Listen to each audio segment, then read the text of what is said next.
Hey,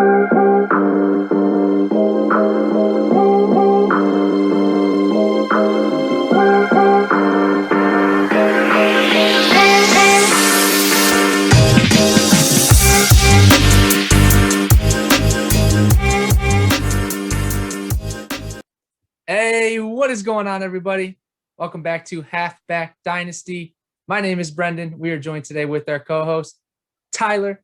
Tyler, how the heck you feeling, my man? Feeling great, Brendan. Nice little Saturday, man. We're feeling good. Feels good to be rolling here on the weekend. How you feeling? Yeah, I'm feeling great, man. Had a nice workout this morning, preparing for the Chicago Half Marathon. My brother and I are running all the way in the fall. I got to beat him. I won't lose. You know how it is, brother. You know how it is. But, dude, it's nice weather in Chicago, so the snow's finally melting. We're living life, baby. That's good, man. I was gonna say you look a little swole in your shirt, and with going back to the weather, man, we got Yeah, we got about a foot on Thursday night here, so it's got some crazy. nice snow outside. Yeah, I know you guys don't mind it as much as we do in Chicago. I mean, even Chicago is pretty unpredictable, so Chicagoans are like, whatever. But I know Sure, Colorado sees a little bit more snow than we do. for sure, man. Yeah, we love the snow here. Being a Colorado guy, love it. Excellent, excellent. Cool, man. Cool. Well, great show lined up today for all the listeners. Going to talk about some free agent news. We're going to introduce our rankings, our dynasty rankings, as well as talk about a few rookies that we have planned for today. So without further ado, Tyler, I mean, there's some big news going on in the NFL always. There's really never a dull moment, whether it's during the season, during the off season. And to me, that's what makes dynasty football so much fun is you can never really take a break. You can try to take a break, but you're always checking recent news, any trade offers in the inbox, things like that. So have you heard anything big around the NFL? I know there's some QB play going on. There's some recent trades, things like that. Yeah, the QB play has been crazy. Obviously, Wentz going to the Colts. I think that's one of the better landing spots for him. Kind of gives a boost to Michael Pittman. I'm interested to see what he can do. They have an interesting wide receiver core. I mean, Zach Pascal, I'm pretty sure is a free agent, but he's actually had a pretty decent run at times. He's a decent receiver. I mean, I'm not saying I'd want to flex him week to week, but if Wentz gets back to a couple of years ago, his form and Pascal signs and for the Colts, you could do worse at flex. I don't think T.Y. Hilton will be back. I could be dead wrong. I don't see him going back. I think he's going to try and get paid maybe one more time. He's getting older. Outside of Wentz, I mean, the crazy news, you really have no idea what's going to happen with Deshaun Watson. I'm not Deshaun Watson's bank manager, but he's going to lose $20.2 million if he sits out. That's a lot of money. Like, I know Deshaun Watson has money, but that's a crazy figure. So I still think that situation is going to work itself out. I saw Denver crept into his top 3 list. It'd be really cool as a Judy fan to see Watson come here. A lot of people think Carolina cleared a lot of cap space last week for a reason. So I know they're pushing pretty hard, but everything you read, the Texans flat aren't taking calls. They're not even taking offers. So both sides seem to have dug their heels in a little bit. And Yeah. then another elite quarterback, Russell Wilson. I have no idea what's going on in Seattle, but it almost seems like he is going to move. It's not even a when or just somebody writing about it. It almost sounds like he is going to move. He submitted his list, I want to say a couple days ago, because I think he has a no trade clause as well. So obviously these guys have to approve where they go. But I don't really understand what happened in Seattle. I certainly, with as many issues as they have up and down their roster, if you lose Wilson, that team could just be awful. So very interesting stuff going on in the QB position. And then some of the other free agency guys, you and I talked about how it could be a really, really fun offseason, but you hear Galladay might get tagged, Godwin might get tagged, Allen Robinson might get tagged, Aaron Jones might get tagged. I mean, we could go from a very, very exciting offseason to kind of a pretty big letdown with Uh-huh. some of the guys that are out there. I think the guys that would take the most hit in a tag, I think Godwin, not just Godwin. I think everybody on that offense would be capped. Brady shares the ball a lot. As a Godwin owner, I want to see him leave, but a lot of writers and people on the internet seem to think that Godwin, if he left, is not that good of a receiver and it would hurt his career.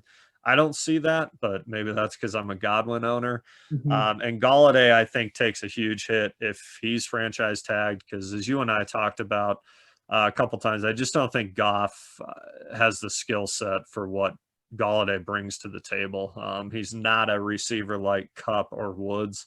He's a downfield guy, throw it up in the air, and that's just not what Goff does. So we'll see, man. I'm still hoping for a crazy offseason, but everything you're reading, we'll see. And, Aaron Jones has been heavily linked to Miami, but hey, if Green Bay tags him, it's not like he can go anywhere. So, yeah, very interesting. I think that Deshaun Watson is not bluffing. I don't think he really cares about the money from what I've been reading. I mean, yeah, that's a big number to lose or not get paid or however the financials would work out. I think he wants out of there. I don't blame him. Seems like the front office isn't taking into consideration who Deshaun Watson wanted to consider for coaching positions or whatever the whole story is. Cycling through to Russell Wilson, that came out of nowhere in my eyes. Who would have thought about Russell Wilson looking to move? I mean, him as a Seattle Seahawk. I mean, him in another jersey. It's like Brady in a Bucs jersey. It's very weird to think about. And it's crazy. He linked Chicago up there too. So I'm hoping that Chicago ponies up and the Bears get an actual quarterback for the first time in, I don't know, since my entire life. Yeah, it's kind of interesting. You wonder if, obviously none of these guys are Tom Brady, but you wonder what the Brady factor had. There was the contingent that thought it was all Belichick and the system and the New England Patriots, and Tom Brady's really not that good. And Tom Brady took a huge gamble on moving on, but obviously it paid off. And again, these guys aren't Tom Brady, but hey, you don't have to stick with your team because that's your team, But yeah, the Russell Wilson stuff, when I first saw the articles maybe a couple weeks ago, it was just like, I thought it was a Seattle beat writer just trying to, yeah. And then all of a sudden it gained this steam, and he almost seems the most likely to move out of all of them. It almost seems like an inevitability. But yeah, though, the Watson, it's just ugly, I can't imagine if he does sit out. They don't have to trade him. He's under contract. So what are you going to do? Sit out the next year? And are you just going to be done? It's a very interesting, unfortunately for him, I don't think he has the power in the situation because he signed a contract with them. They don't have to move him, but at the same time, if he's never going to play for you again, why wouldn't you move him? Why keep him? I agree with that. Yeah, I don't understand that. I definitely agree. And if I'm the Texans right now, I'm in a full rebuild, to be completely honest with you. I don't think the Texans are anywhere near contending. Look, even with Deshaun Watson, he's a baller. His statistics, his ability to run the game is phenomenal. And he still only got them to I forgot what the record was, but maybe like 4 or 5 wins, whatever it was, really bad. And it's crazy because you could get a haul for him. You could get a complete haul for Deshaun Watson.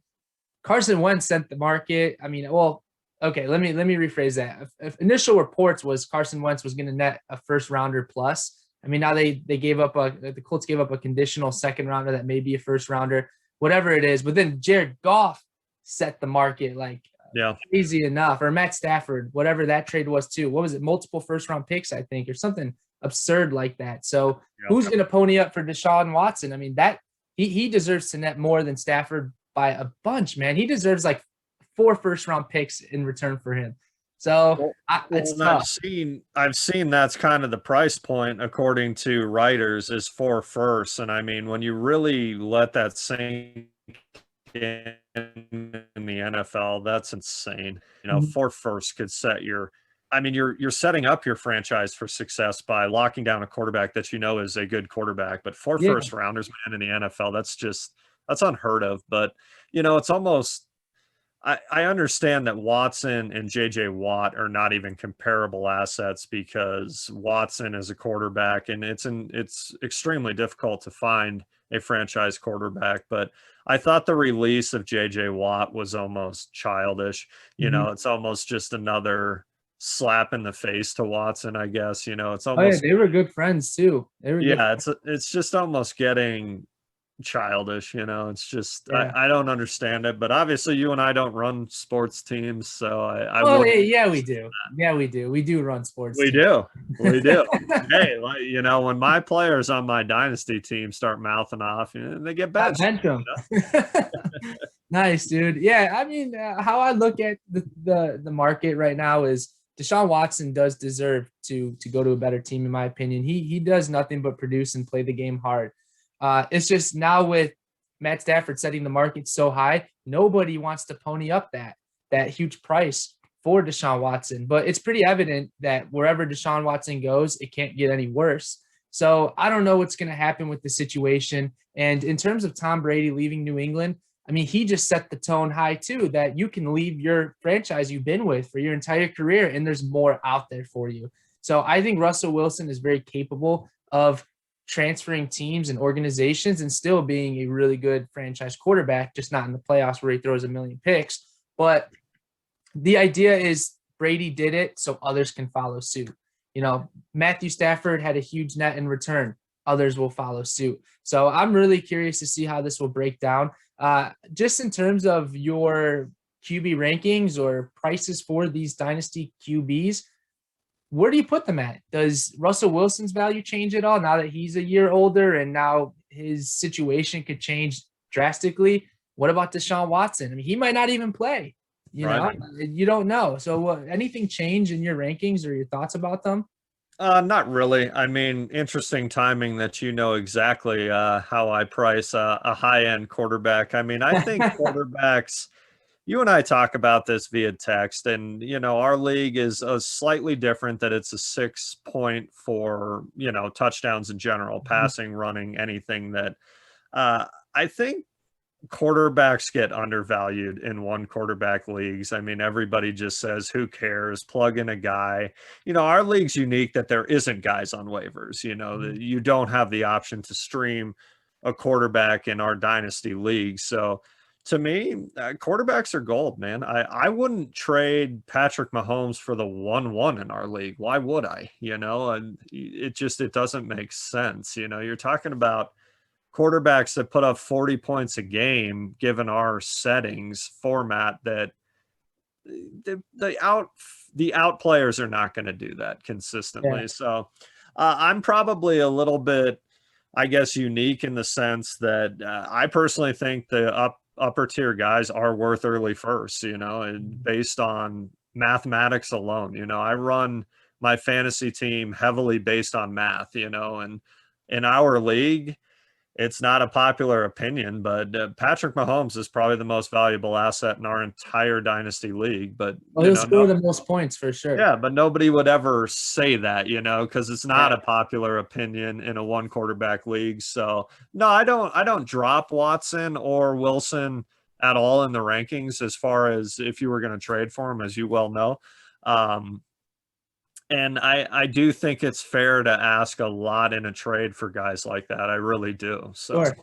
I think what's important to see here is the disparity between the top QBs to the top running backs and the top receivers to the next tier. So let's say this past season really proved that the top quarterbacks are incredible. They will get you 30 to 40 points a week. Mahomes, Watson, Jackson, I don't know. Jackson kind of moved down my rankings a little bit due to the past season he just had. But Allen, Murray, and I'll even put Dak. So the top five, let's just say, no particular order: Patrick Mahomes, Deshaun Watson, Kyler Murray, Dak Prescott, and Josh Allen. Those guys really balled out. And then you get to the next tier. Well, the overall point difference between the full season, throughout the full season, that could be like 50 points a year. That's like 5 to 10 points lost at the quarterback position if you don't have a top five guy. And is that worth missing out on to have a couple extra points at the running back position? So there's a lot into it, but, coming out and saying that you wouldn't even trade Patrick Mahomes for the 101 straight up, that's crazy talk, in my opinion, and to everybody else. But I totally understand why, being a 6-point touchdown league. So it's interesting, man. I think we need to break the news that you and I had a blockbuster deal this past couple weeks. I think it was like 2 weeks ago already. So I adjusted my lineup right away to show my Me too. sick lineup. So for those of you listening, Tyler and I made a massive deal. I sent him Deshaun Watson, DJ Moore, and I think Gabriel Davis, correct? Correct. And who'd you send me? I sent you Kamara, which broke my heart, Latavius Murray, and who was the other piece? Drew Lock, I think. Drew Lock, that's right. Yeah, because you needed a quarterback coming back. And like we talked about, Brendan, that was probably literally the hardest trade I've ever had to make. I'm probably one of the biggest Kamara fans there is. But in my head, I rationalized that, I mean, as you well know, I didn't even have a backup quarterback. Mm-hmm. If Mahomes were to go down, imagine what anybody in the league would charge me at that point to trade for a QB. And after thinking of what we talked for weeks, I mean, after thinking about it for weeks, it was a long discussion. Yeah, I felt I could still contend without Kamara versus if Mahomes went down, my season's over. I'm done, period. So that's what forced my hand there. And I would still probably lean that you won that trade. I think Kamara's for now, the next year or so. But once Kamara hits that breaking point, that downturn, I mean, dude, you're going to have 2 top 5 quarterbacks for the next decade. So yeah, and I learned a valuable lesson that I moved Josh Allen last year in the offseason. He was a good quarterback, but obviously not what he is now. And, sometimes I get caught up in outside perspectives, and it's okay to have 2 good quarterbacks in a 1 quarterback league. There's nothing wrong with that. It's a very nice security blanket because there's a chance Mahomes is going to get hurt. He will miss a game or 2. Watson will miss a game or 2. And, like I said, if anything were to happen to Mahomes, even as good as my roster is, my season's over. It's done. Unless I want to trade, CeeDee Lamb, Aaron Jones, the price would be outrageous at that point because everybody'd know I was screwed. Yeah, well, I got Kirk Cousins on the block now. If you're interested, homie. I think I'm good at QB now, but I mean, I know how hard everybody listening, even with you getting Kamara, who's a top asset. That trade was incredibly hard for you to make too. I know it was. Yeah, I mean, giving up DJ Moore, that's my homeboy right there too. I own him in multiple leagues, so it's difficult, but our philosophies are very different, and this trade showcases that. And for me, I mean, hey, pairing up Kamara with Christian McCaffrey, I mean, to me, that's like, wow. And then Miles Sanders too. I mean, I love stacking my running backs because I love the running back security, because to me, in my past experiences, it's always been so difficult to land those top running backs. So I figured, you know what, I can always find another quarterback, which I haven't been able to yet. That's why this league is so difficult now, and I'm realizing it. We're banking on the draft. Hopefully your boy can land a top QB with the 112. So I'm pretty excited, man. But overall, big trade, just what we needed to kick off the off season. So excellent, man. Hey, let's jump in. QBs are so pricey in our league, and that was the other thing that made me pull the trigger. And even with moving Kamara, I think overall I made my team better, a safer team. And I understand where you are coming off a championship that, that trade was hard for both of us. You improved your team. And like you said, man, you're finding out QBs are so hard to land in that league. They're tough. That's why your boy's going to land Trevor Lawrence in the draft, baby. It'll be great. Man. It'll be great. Cool. Yeah. You know what? Let's jump into our rankings. I know we discussed our last episode that we compiled our top 50 dynasty rankings. We'll show you our top 20 on the screen here shortly and just talk about a couple of the players on the list. And then we'll also pick out a couple of rookies to talk about. So let me pull it up real quick on my screen. Excellent. Tyler, can you see that okay? I can. Fantastic. So, yeah, we had a lot of fun doing this. You'll see my column on the left-hand side, Tyler's column in the middle right here. And then with another league mate, Tyler's brother, Jason, right here. And we averaged them out, and we've got some dynasty rankings. Our first time doing rankings. This is subject to change. This is early rankings. Obviously, the draft can impact that. Free agency can impact that. So you also notice some rookie rankings that we have here. We already spoke about Jamar Chase, so we're actually going to jump into Najee Harris and Travis Etienne today. But Tyler, let's look at the top 20 of the 50 rankings we have here. It's pretty interesting to see a wide receiver in the top 5, in my opinion. In all my leagues, we always go running back heavy to start out. So it's cool to see Tyreek Hill up there. I think he is deserving of it. But I know you guys are a little bit more wide receiver centric. That's even the correct word, centric. And me and the guys I play with typically are more running back. So nothing new with McCaffrey, Kamara, Barkley, top 3. I think that's almost interchangeable, if you will. Jonathan Taylor made the cut. I mean, my goodness, he's going to be a baller. I think Jonathan Taylor has a legit chance to jump up to the 101, the best dynasty asset after this upcoming season. But then we see your boy Tyreek Hill, the cheetah. So overall, top 5, what are your thoughts on it? Pretty, I guess, standard across the board, maybe. I think Tyreek Hill is a little bit of the outlier there, but, a lot of it comes down to age, where they play, who they're linked with. Hill, for me, being my 3rd overall asset is more because he's linked to Patrick Mahomes, and Mahomes has the skill set available to make Tyreek Hill the weapon that he is. Obviously CMC and Kamara still up there. They're both approaching that cliff, which was another reason why you and I made that trade. I've said it a million times. I like to sell running backs a year early versus a year too late. Agreed. And fair or not, running backs, there's almost not even you almost don't even see it coming. It's just they're good, and then the next year it's just done. You saw it with, Le'Veon Bell held out, so maybe that played a factor. He went to a bad system, but Le'Veon Bell was an absolute stud, and then it was just over. Mm-hmm. David Johnson was a monster, and then he got hurt, and he's never been the same. Zeke, I still think bounces back, but maybe we just saw Zeke fall off a cliff. Who knows? I think that's what makes running backs so risky for me in Dynasty is when it's over, and nobody touches them. Agreed. Agreed. I've said it on DLF that I offered Kamara straight up for the 1-1 or the 1-2 or the 1-3 and 0 interest, and I think for a lot of people in their leagues, that would sound crazy, but I think I think our league is very unique when people are like, oh, CMC or McCaffrey's worth 4 firsts. That would never happen in our league ever. Yeah. So, some of that stuff's just very, very, very different, league to league. But I was blown away that I couldn't move Kamara for a top 3 pick.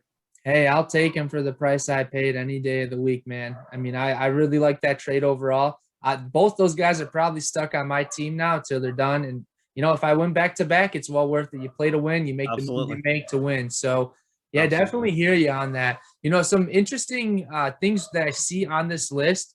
Ezekiel Elliott is pretty far down for all of us. You got him at 15. I've got him at 19.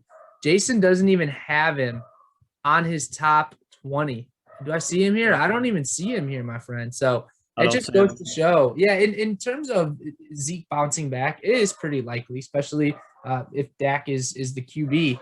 But people are willing to give wide receivers more time to develop or bounce back than running backs. And with the trend of running backs falling off the cliff quickly, once they go down, it's really difficult to pick them back up because then the following year, they're a year older. They most likely had an injury. With receivers, you can assume that they have a chance to bounce back more effectively. So I think people are a little more lenient with the wide receivers, even approaching up to 28 to 30 years old. So really cool to see Zeke here down low. I would have never guessed that until another couple seasons. Another thing that stood out to me, Michael Thomas. I've got Michael Thomas at 9. You've got Michael Thomas all the way down to 16, man. What is the reason for that? He's pretty low, in my opinion, on your rankings. He is. I don't, he had I don't want to say a diva, but he had a bit of a diva season. Obviously, his injuries played a huge factor. I think Michael Thomas is quarterback proof. He certainly was in the past. I mean, obviously, injuries played a huge factor, But, I worry about all the assets in New Orleans, to be completely honest. That was the other reason why, I was okay with moving Kamara. You have no idea what that system's going to look like. You have no idea who their quarterback's going to be. So I dropped him, and it's funny you mentioned him, Brendan. I was going to say, outside of CMC, Kamara, and Barkley, it just really shows, man. Year to year, the movement in rankings is so big. Like Calvin Ridley would not have been up this high a year ago. Michael Thomas probably would have been in the top 5. It's incredible year to year how much it moves. DK Metcalf wasn't even anywhere near this. AJ Brown wasn't up this high. It really goes to show, and I think that is a testament to CMC and Kamara specifically, how high they've been for years. And I obviously have Barkley high, but man, I was really digging into Barkley last night because I was thinking about making an offer for him. Sure. Barkley has not been very good since his rookie year. I'm not saying his stats have been bad, but you also factor in his rookie year that he had 92 receptions. I mean, that's just, it's ridiculous, So I even wonder if maybe Barkley's too high for me. I think he's still young enough that he bounces back, but personally, I think Barkley has a lot to prove next year. Obviously, you can't help that you had a bad ACL injury, a bad knee injury, but Barkley to me is not exactly like Odell Beckham, but Barkley's living off a season 2+ years ago. Sure. Whereas, people, when they still talk about Beckham, you're living off a season 3 years ago. Yeah, he's not a good asset, I feel that, man. I feel that. You know what? I think that I got to give Saquon one more year. Sure. You pointed it out, factually that he is young. So his athleticism is unmatched. Well, hopefully it is. But when he came into the league, he's a freak athlete. I think he's capable of bouncing back, assuming that the Giants can actually give him some protection to find some space and run. Very interesting. Things do change quickly. And one thing that stands out is obviously everybody on this list was drafted into your dynasty leagues, and they will never be cheaper than in the draft. But you have to make sure you hit on the guys that you pick.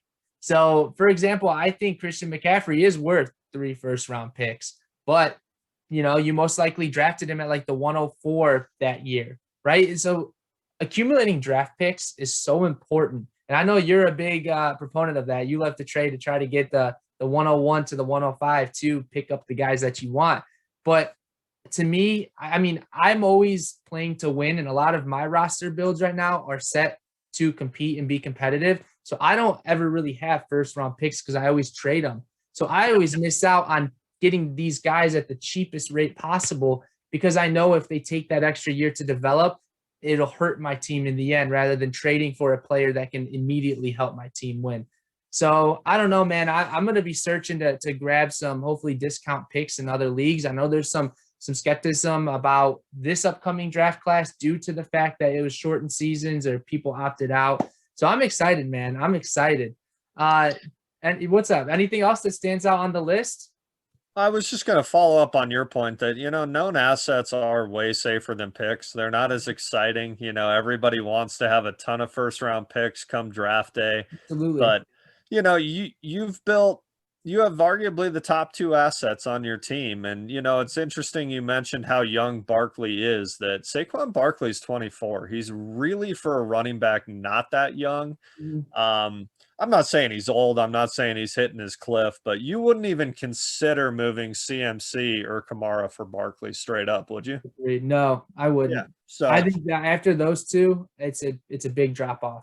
Yeah, so he's just not a super known asset at this point, except for outside of name, and it's just interesting that, yeah, a lot of people, there's a couple people in our league like you that just don't care about first rounders as much because there's a gigantic bust rate. It's just that simple. And, first round picks become so valuable that they're right up to the draft, baby. Yeah, they're almost they're almost overvalued, you know. I And agree. I I agree. understand that, you know, with kicking around the Kamara trade, that the three teams in the top three are very much in rebuild. So Kamara does not make sense to go out and buy for an early pick. But it just shows that, you know, draft picks are so valuable, man. Like I desperately want Devonta Smith and figured Kamara was my way to get there. And it just became very clear that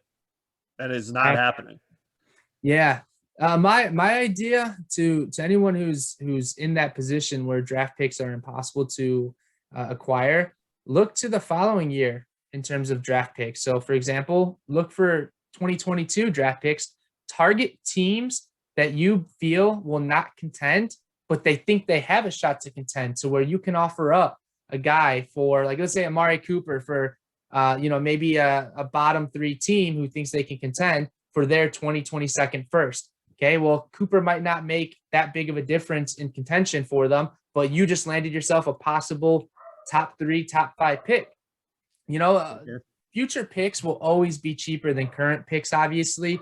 And that's kind of my strategy right now in one of my other big leagues, is that I know it's going to be very difficult for me to grab first round picks this year.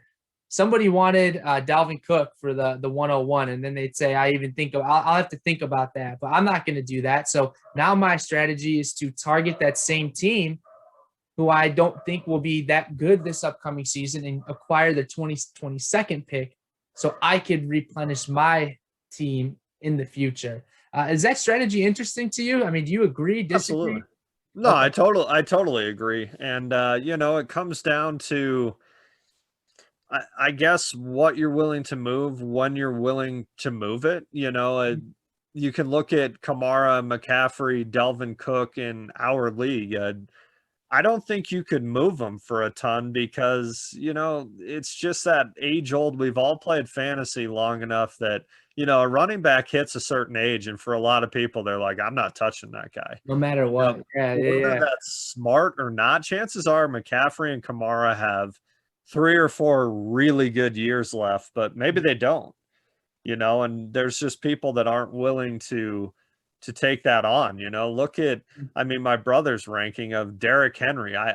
We talked about it interesting, dude. We talked about it last year that I told you I think Derrick Henry is the best back in fantasy football. It's on this show if you go back and you want documentation, but I wouldn't rank him that high because of age. But at the same time, Derrick Henry could easily be the number 1 running back again next year. But nobody's going to touch Derrick Henry for the 1-1. It's not happening. He's 27 years old. Yeah, he's definitely getting up there, and he gets the ball about 1 million times a season. So look at even once it hits for wide receivers, look at DeAndre Hopkins, Devontae Adams. As good as they are, nobody's going to give a ton for him because they're almost 30. That's the tricky part about Dynasty. So yeah, I agree with your value of looking a year down the road, that those picks are way, way cheaper. Yeah, I couldn't agree more, man. I couldn't agree more. So definitely interesting strategies, but sometimes you have to just be prepared to miss out on this draft if you want to get some picks in the next draft. So that's just the way the world works. So very interesting to see how these rankings will change. And I'm going to offer a boatload of players for Dalvin Cook now. Maybe they'll want to offload Dalvin Cook in our league for something cheap. So then I could have the Kamara, McCaffrey, and Cook stack. I have no issue acquiring these running backs at this point in time if I'm competing. So I guess it's good that my strategy is completely different from everybody else in the league. So cool, Tyler. Cool.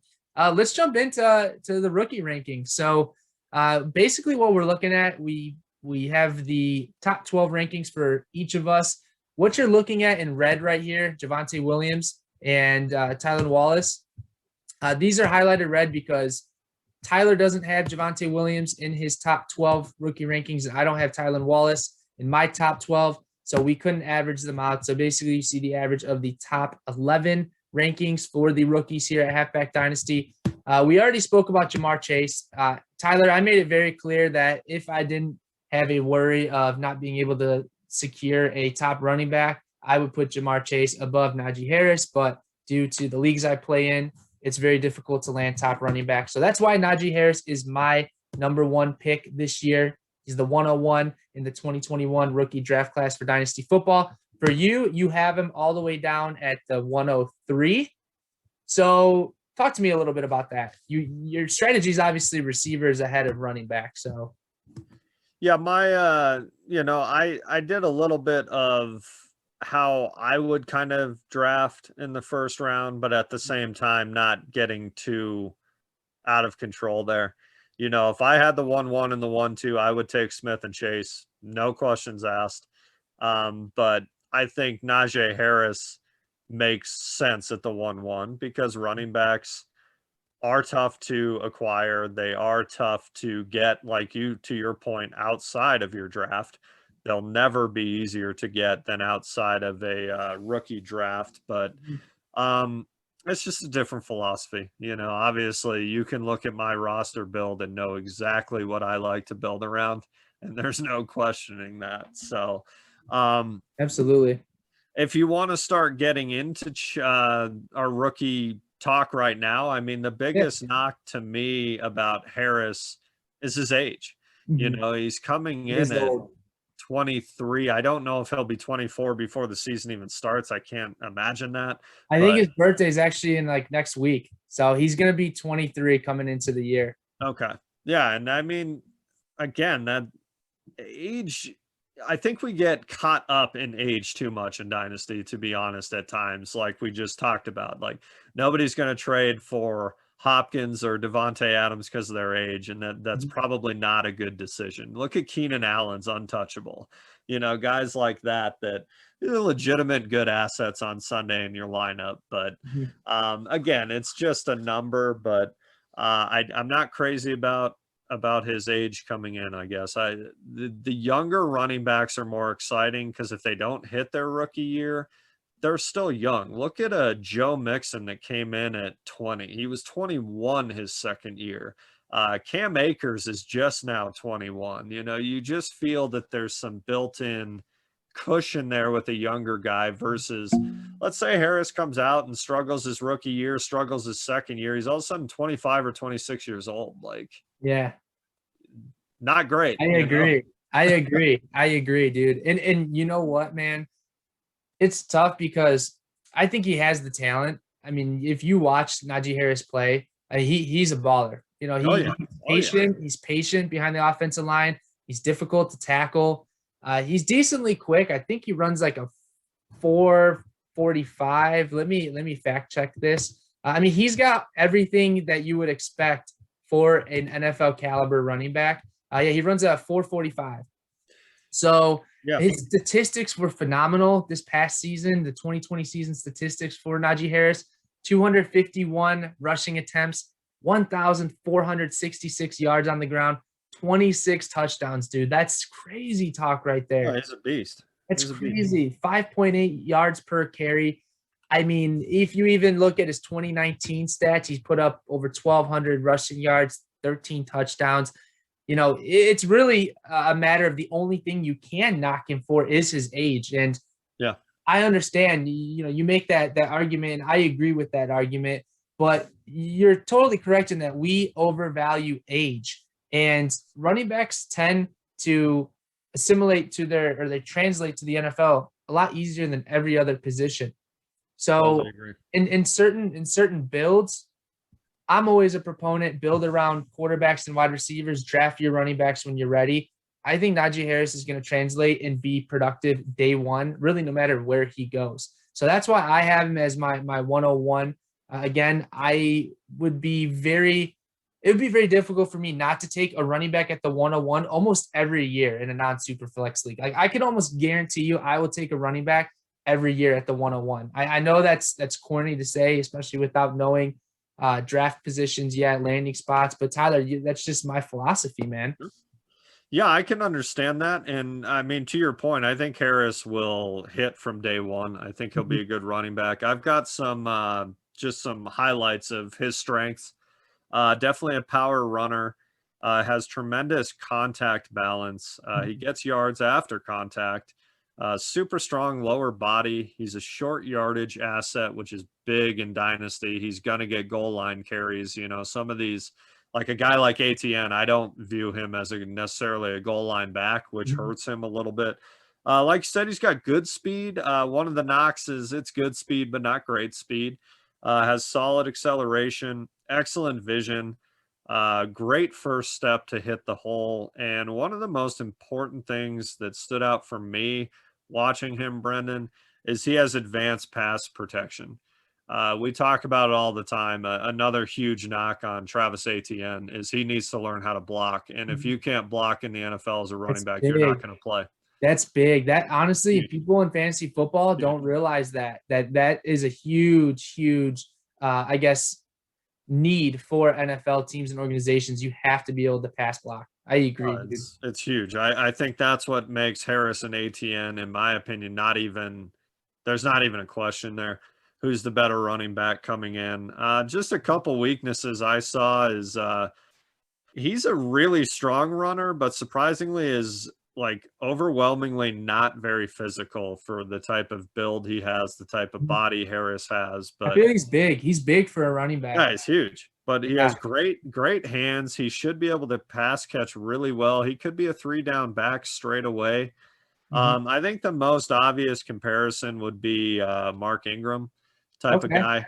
You know, I don't think he's in the Derrick Henry category, but no, I agree. Yeah, I mean, Derrick Henry is just a monster, but I think Harris is easily by far and away the best running back in this class, and I don't think it's close. And again, just hammering home, his blocking ability is what separates him. That's a big deal in the NFL, and that's a day one starter.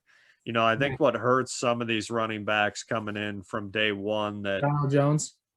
Yeah, you think they're just going to be these great players, and if you can't block, you're not going to play because your most valuable asset on any NFL team, whether great or not, is the quarterback, because without him, you're not doing anything. So you better be able to block, you know? I agree. Yeah, I saw a comparison. I forgot the source, so please forgive me, but somebody was comparing him to Matt Forte of the Chicago Bears, which very similar builds, man, very similar. Both are 6'2". Naji Harris is about 230 and Matt Forte is 218. So if he's anywhere near Matt Forte for 5-6 years, I'll take that on my team, man. Matt Forte was a beast. I actually have his autograph on one of my Sperry's, my boat shoes, dude. Pretty crazy. That's nice, man. Yeah, I was gonna say some people might not be thrilled with that comparison, but in fantasy, Forte had 3 or 4 RB1 seasons. So yeah. Dude, I think the thing that's tough, and philosophies are different with builds. Like if you get 4 RB1 seasons out of a running back in Dynasty, that's huge. It's a win. Yeah. And you shouldn't expect a whole lot more, to be completely honest. Because like we said, when the bottom falls out, it's over. You know, running backs get old quick, and you take their production when you can get it. And I think Harris, for the right team, the right build, like the guy in our league that has the 1-1, Andy Griswold, he might have the 1-1 and he earned it. I mean, but his team's really good. I mean, he has Kyler Murray, DeAndre Swift, AJ Brown, Brandon Ayuk, and you're now going to probably add Harris. He could be a contender overnight, but yet he's the 1-1, you know? So it's a team like that. Yeah, I think Harris is the guy to take because it just brings you to a different level, It's interesting, being that if you have the strategy of acquiring draft picks when your team's good or acquiring draft picks in the future, so like the 2022 draft, and let's say you have a top team and you acquired that pick in 2022 that becomes the 101, you're adding almost a guy that will literally help your team instantly. So, obviously the whole point of the drafts is to do reverse order from, last place finisher gets the top pick. But due to the dynasty world and people always being trade happy, you occasionally will get powerhouse teams getting these super high draft picks, man. It's crazy. So absolutely. It speaks to your point about trading a year out, moving a first rounder 2 years from now, you're always like, yeah, who cares? but that pick will get here. That draft year will get here. And maybe by the time it does, you're like, wow, my team's terrible. I Yeah. should have held my first round picks, but it's too late. Then But at the time, then you're screwed, dude. yeah, if you think you're a contender and somebody's like, hey, I'll give you so-and-so for a first rounder a year or two out, and it's just like, oh, sure, whatever. Yeah. I mean, a 2020 second first round pick is probably the equivalent to like a 2021 second. Maybe you have it. You have the pick. Yeah. But crazy. I mean, case in point, there's an owner in our league that has 6 2022 firsts right now. That's crazy. Yeah, sure. Why not? Crazy. I got to hit him up, dude. That's absurd.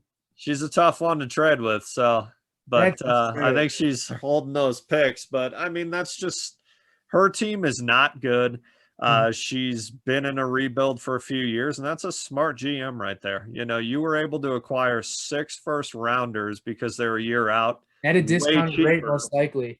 Yeah, way cheaper than you were able to get picks this year. So great GM work there. She's got the 1-3 this year. She's set up for what could be a very nice rebuild. Dominant dynasty too. If she hits on all the picks, and then you have a whole squad of first rounders that are incredibly young, so you could run the league for quite some time with that setup.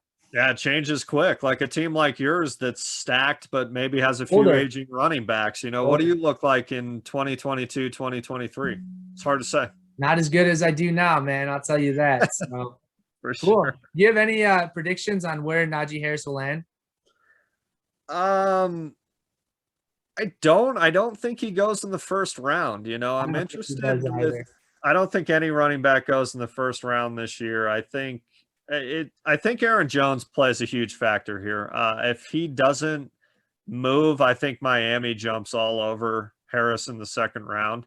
And maybe all of that is this Alabama connection that, they want to get Waddle or Smith to pair with Tua. They want to get Harris. Maybe that's getting overplayed, but if he lands in Atlanta, Miami, who else is Arizona, even Buffalo, man. I don't think Moss or Singletary is very good. There's a ton of good landing spots, even though it seems like maybe there's not. But the only reason I don't like Pittsburgh is their line is terrible. I think James Conner is not a special talent, but he's a better running back than he looks like in Pittsburgh. Yeah, it's going to be weird to see the Steelers not be a good running team. It's you always hope that they draft a running back who's ever in their system is like guaranteed to be good. It's kind of like any running back under Andy Reid, it's weird. Absolutely. And I think whoever drafts Harris drafts him to be their guy. No doubt. It's funny. You and I have very similar landing spots. I have the Falcons at pick 35, the Dolphins at pick 36, the Cardinals at pick 49. And to be honest, I see NFL-wise, I see either three of those teams drafting either Harris or Etienne. So I don't know what's going to happen. I think Harris is definitely the clear-cut fantasy running back. I would imagine he's the clear-cut number one NFL running back. But, we didn't think Clyde Edwards-Helaire would go in the first round to the Chiefs, right? We thought like DeAndre Swift was a better match or whatever the situation may be. So who knows? I think spots are huge, man. And it'll change the rankings on where players should be drafted. Helaire was not even remotely in contention for the 1-1 last year. So weird. You're kind of in that transition where you're phasing out some older running backs. David Johnson looks done. Todd Gurley looks done. There's always new players coming in as older ones phase out. You're seeing a changing of the guard of running backs of sorts in the NFL. You've got Akers, Dobbins, Taylor, all these guys coming up, whereas, the top upper echelon they're getting older. Derrick Henry has way less good years in him than Jonathan Taylor. Exactly. Kamara and CMC, come next year, what do they look like? I think Jonathan Taylor is going to be the best dynasty asset. I'm putting that out there right now. I think Jonathan Taylor has the best shot to be the 101. So he's going to be a beast. Cool, man. Real quick, I just want to brush up on Travis Etienne's stats. this past season, 2020 season, had 168 rush attempts, 914 yards on the ground, 14 touchdowns, which is still pretty crazy on those numbers. 5.4 yards. But this is where it gets juicy, dude. His 2018 and 2019 stats at Clemson were unbelievable. Rushed for over 1,600 yards in both of those seasons. In 2018, he had 24 touchdowns. In 2019, he had 19 touchdowns. He is capable of receiving. He had 48 receptions and 588 receiving yards in 2020. And then in 2019, he had 37 receptions and 432 receiving yards. So he does seem more like a scheme back, as in he'll fit better in certain schemes with certain offenses. I think he will be capable of being an NFL back. I don't have a comparison that I really wrote down, but maybe like I might get roasted for this. I'm not too sure if this is a good one, Tyler, but maybe like a Miles Sanders, a pass catching back who can still run the ball very effectively. But I don't know. I'm not as sure set on him as Naji Harris, obviously, but due to the running back scarcity, that's why I got him jumped up on my list. I got him at the 103. You got him at the 104. Yep, and I've got some strengths and weaknesses to run through, kind of like Harris, but real quick off the top, I think Etienne going back to school would hurt him. I think that was a bad choice. I think if not a bad choice, I mean, the guy got a degree. I mean, there's more important things than draft stock. Yeah, than football, but his draft stock got hurt. I mean, if you go back to school, look at Devonta Smith and Najee Harris. You need seasons like that if you go back as a senior. But hey, he can't take that back now. His strengths to me is super fast, has great acceleration, also has good vision. He runs pretty hard for his size because he's not the biggest back. Great cutting ability, quick feet, great open field moves. He's more of a Jamal Charles, an exciting type back versus Harris, who is going to get it done with power. I mean, ATN's more flashy, I guess you could say. His biggest weaknesses I found was he had some fumble issues last year. That's a big deal in the NFL. I think he struggles to create yardage after contact in the NFL with the bigger linebackers, things like that. I mentioned earlier, I don't think he'll be a goal line asset, which hurts him immediately. I don't think he'll be an inside the 20s kind of guy. I read an article that a lot of people think his frame is maxed out, which maybe is not great coming in. A lot of these guys get bigger, bulk up more. And again, his pass protection is bad. I think that's his biggest knock is pass protection, which is a big deal. I'm just looking at Walter Football here, great site for the rookies coming in, and they, have some great articles. Their player comparison is Giovanni Bernard. Wow. I'm sure a lot of people don't want to hear that, but I think ATN is way more of a gamble than Harris. I think ATN's either going to hit or I don't think he's going to hit. I don't think there's going to be much in between. I think he's either going to translate or he's going to be an asset that is a third down back, Yeah, he's definitely a little quicker than Naji Harris. He clocked a 40-yard dash at 4.38, so 4.38. His height and weight is actually really similar to Miles Sanders. I just looked it up. Etienne is 5'10", or 5 feet 10 inches, and then he is 210 pounds. So Miles Sanders is kind of small too. 5'11", 212 pounds. So you know what? I was just throwing up a comparison off the top of my head right there based on frame and whatnot. But dang, Giovanni Bernard, man. Oh, that's not good. That's not good. But granted, their comparison could be just based on how he plays the game. So, I mean, Giovanni Bernard never really had the best of situations in the NFL in comparison to other running backs. So you never know. I agree. Not as much of a sure thing as Naji Harris, but landing spot is going to be key for him. Oh, it'll be huge. If it's a straight running system, I would not be as concerned about landing ATN, to be completely honest. I think he needs a passing back, that kind of system where, look at Miles Sanders. I think Miles Sanders has a ton of skill, but he's maybe not been as good as everybody hoped. Agreed. Some of that could be system, some of it could be line, but I don't know, man. As far as the top backs coming out the last few years, to me, ATN has that gigantic potential to not pan out. Yeah. Like I said, I don't think there's going to be an in-between. I think he's going to be a very good running back or he's not. Yeah. We'll see what happens, my friend. Very, very nice breakdown. So, next week, next episode, we'll talk about some wide receivers, it looks like. Next up on the list is going to be Devonta Smith, your homie. So very excited to talk about Devonta Smith, hear your opinions on that. And then also we'll break down some more of our dynasty rankings. We kind of brushed up on the top 20. We talked a little bit about the top 5 guys on the list. We'll probably go 6 through 10. So we'll talk about guys like Nick Chubb, Devontae Adams, Dalvin Cook, DK Metcalf, Derrick Henry, which somehow made Jason's 101 top dynasty asset. So I'm excited to break it down. Tyler, do you have anything you want to say before we close it out? Not really. I mean, I just running through the rankings right there was interesting because my mind is just stuck on Travis Etienne. Like all those guys that you just named, I felt like were way safer rookie picks. Oh yeah. Travis Etienne is going to be a very polarizing figure. Whereas last year, I think if he came out, people probably would have taken him at the 1-1, in rookie drafts.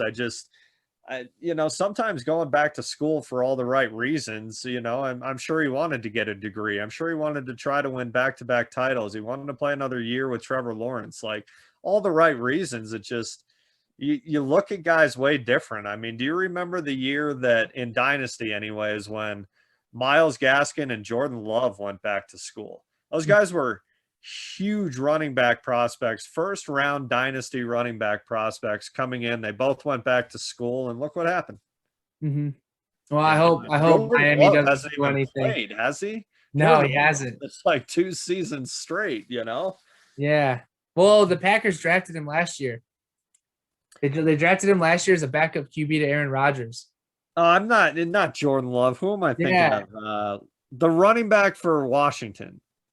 Not Darius Geis. No, it's, oh my goodness, I'm gonna feel like an idiot. Let me look him up real quick. Yeah, I was like, Jordan Love was a running back. Yeah, no, that's not. And then I was thinking, wait a minute, he went back to play quarterback. That's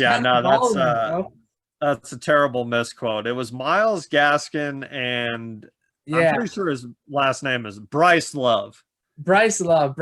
Yeah, wasn't the running back out of Stanford? I think he was Stanford. Yeah, those guys were consensus first round dynasty running backs, and they both went back to school, and it hurt them both. Yeah, well, Bryce Love also had a pretty big injury. I think he tore his ACL or broke his leg or something. But he's never gonna be anywhere near what he was looked at as a prospect to say. So yeah, that's why, dude. Injuries, bro. Injuries too. Going back to school.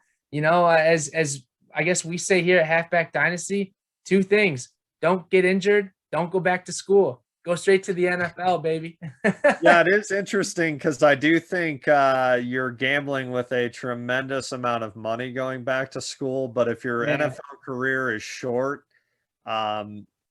it's a responsible choice to wrap up your degree. It's just very interesting in a real life scenario versus football. Yeah, you'll have that degree for life. You only have your NFL career for like 10 years. So unless you're a top QB that stands the test of time. Yeah, and again, I'm not bashing Travis Etienne. I like Travis Etienne. I loved watching him play in college. I don't know what to expect in the NFL. I really don't. And that's good. That's the reason why we play Dynasty football. It's a gamble. Real quick before I close out, make sure you hit us up on Twitter or Instagram. You can find us at Halfback Dynasty. You can shoot us an email, halfbackdynasty@gmail.com. You could go ahead and talk to us on dynastyleaguefootball.com. Tyler's the legendary Gator Sends. My name is McCaffrey. We're always stirring up the pot there. But thank you, everybody, for listening in. We appreciate your time. Stay safe, stay smooth, and remember, Tyler, you're in this for life.